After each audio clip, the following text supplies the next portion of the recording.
जरा सोचो, तुम एक ऐसी सुरंग में फंस जाओ जहाँ से बाहर निकला ही ना जा सके, फिर चाहे तुम कितनी भी कोशिश क्यों ना कर लो। कुछ ऐसा ही होता है इन लोगों के साथ। कहानी की शुरुआत होती है चाइना के एक पहाड़ी इलाके में, जहाँ एक लड़की लिफ्ट लेकर एक आदमी की कार में जा रही थी। अचानक उसे सीट के नीचे किसी लाश का हाथ दिखाई दिया। ये शरीफ सा दिखने वाला आदमी असल में एक सीरियल किलर है। उसी वक्त उसने कार रोक दी और तेज धार हथियार से लड़की का खून कर दिया। कुछ दिन बाद एक बस कुछ लोगों के साथ उसी रास्ते से जा रही थी, जब रेडियो अनाउंसमेंट हुई कि उस रास्ते पर एक्सीडेंट होने की वजह से आगे जाने की इजाजत नहीं है। फिर ड्राइवर टोनी ने कच्चे रास्ते की ओर बस मोड़ दी। अब बस के सामने एक सुरंग आ गई जहाँ से टोनी पहले कभी नहीं गुजरा था। वो आगे बढ़ने लगा और अचानक सुरंग में एक आदमी उसकी बस के सामने आ गया। इस सुनसान सुरंग में वो अकेला क्या कर रहा था, ये सोचकर सब डर गए। लेकिन वो आदमी एक पैसेंजर बनकर बस में चढ़ गया। ली ने अपने अखबार में देखा कि ये आदमी तो एक वांटेड क्रिमिनल है, लेकिन वो बिना बात खतरा मोल नहीं लेना चाहता था, इसलिए कुछ बोला नहीं। अब चलते चलते पूरे 20 मिनट हो चुके थे,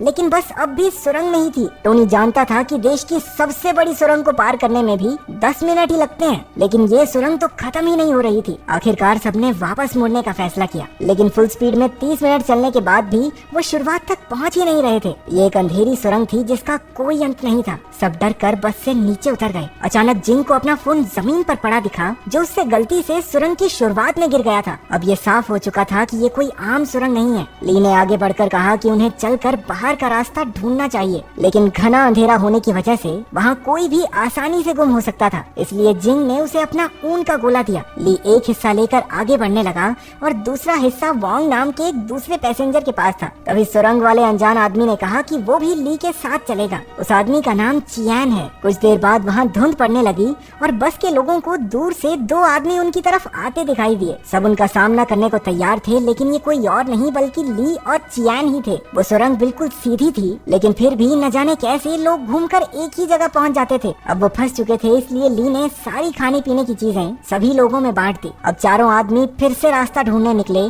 जबकि औरतें और बच्चे बस में ही रुक गए। थोड़ी देर बाद जिंग ने देखा कि सिर्फ 30 मिनट में ही उनकी बस पर धूल जम चुकी थी। घबराकर उसने सबको उठाया और बस से बाहर ले आई। उधर चारों आदमी भी एक बार फिर से वहीं पहुंच गए। टोनी ने देखा कि उनका खाना भी एकदम सड़ चुका था। इसका मतलब ये था कि इस भूल भुलैया में समय भी असली दुनिया के मुकाबले ज्यादा तेजी से बढ़ रहा था। उन्होंने बस में देखा तो उन्हें पूरी सुरंग का एक नक्शा दिखाई दिया, जो न जाने कौन वहाँ पर रखकर चला गया था।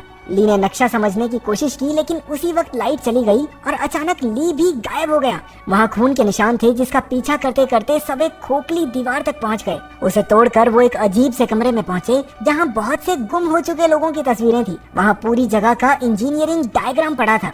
उसके मुताबिक यहाँ कुल मिलाकर 6 सुरंगें थी जो आपस में जुड़ी हुई थी। चियान ने हिसाब लगाया कि बाहर निकलने के लिए उन्हें 6 की 6 सुरंगों को पार करना होगा।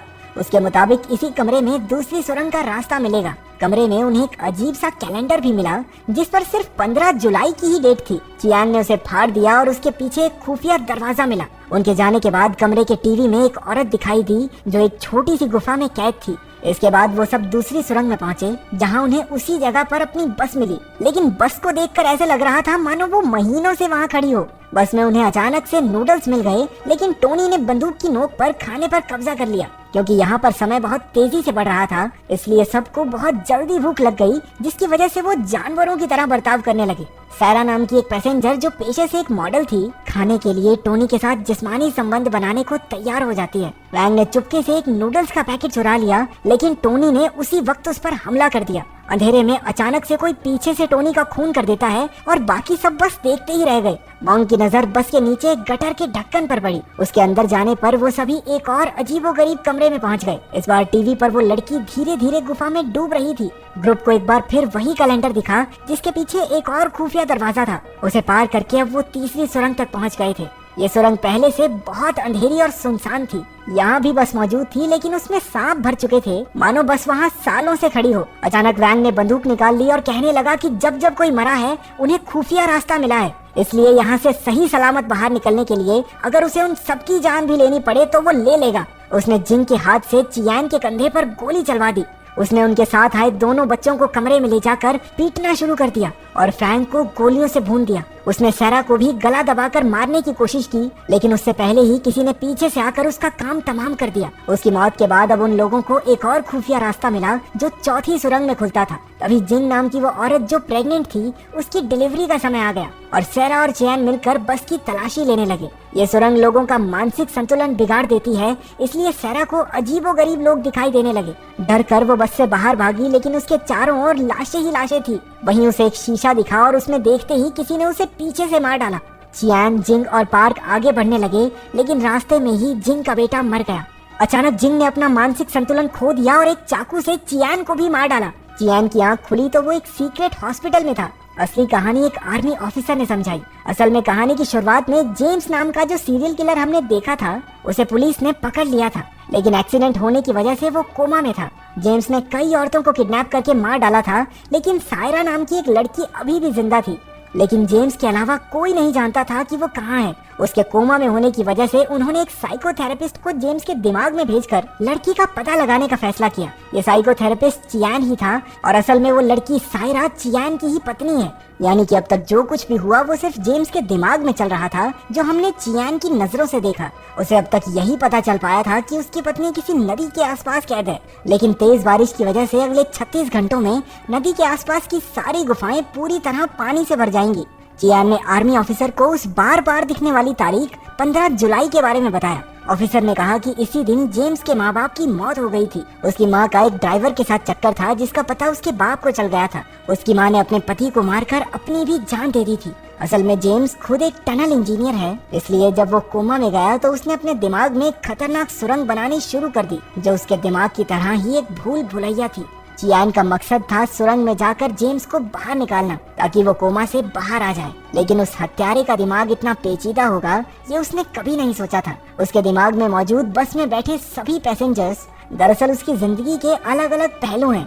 सबसे अच्छा था ली, जो उसके अंदर मौजूद अच्छाई की एक झलक था। दूसरा टोनी था, जो जेम्स के गुस्से को दिखाता था। वैंग जेम्स के दिमाग में उसके पिता की पर्सनैलिटी थी, क्योंकि जिस तरह वो बाकी सबको मार रहा था असल जिंदगी में भी वो उसकी माँ को मारा करता था। और सैरा एकदम उसकी माँ के जैसी थी। उसकी माँ भी एक मॉडल थी और असल जिंदगी की तरह उसके दिमाग में भी उसका एक ड्राइवर के साथ अफेयर शुरू हो जाता है। वो प्रेग्नेंट औरत जिंग उसके एक सपने की तरह थी, क्योंकि वो हमेशा से चाहता था कि उसकी माँ बिल्कुल वैसी हो, लेकिन वो भी उसके दिमाग में जेम्स की बुराई को बदल नहीं पाई और मारी गई। आखिर में बचे वो जुड़वा बच्चे जेम्स के बचपन को दर्शाते थे, लेकिन वहाँ कोई और भी मौजूद था जो बस में नहीं था, वो जिसने छुपकर ली, टॉमी और वैंग का कत्ल कर दिया था। अगले दिन चियान एक बार फिर से जेम्स के दिमाग में दाखिल हुआ।